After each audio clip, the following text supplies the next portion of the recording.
നമ്മളെല്ലാവരും വീടിൻ്റെ വരാന്തയിലും മുൻഭാഗത്തും ഷൂസ്, ചെരുപ്പുകൾ ഇതുപോലെ വെക്കാറുണ്ട്.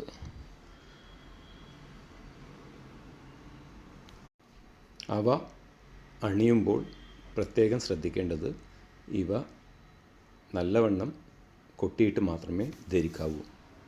കാരണം ഇതിൻ്റെ അകത്ത് ഇവനെപ്പോലുള്ള മൂർഖനോ അണലിയോ അതല്ലെങ്കിൽ മറ്റുള്ള വിഷപ്പാമ്പുകളോ വന്നിരിക്കാൻ സാധ്യതയുണ്ട്.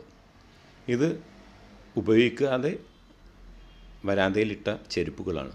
ഇതിനിടയിൽ കയറിക്കൂടിയ ഉഗ്രവിഷമുള്ള മൂർഖനാണ് നമ്മൾ കാണുന്നത്.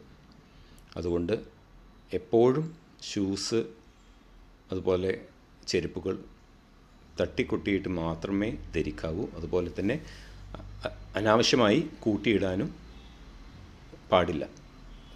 അനാവശ്യമായി കൂട്ടിയിട്ടാൽ ഇതുപോലെ പാമ്പുകൾ വന്ന് ഇതിനകത്ത് കിടക്കാൻ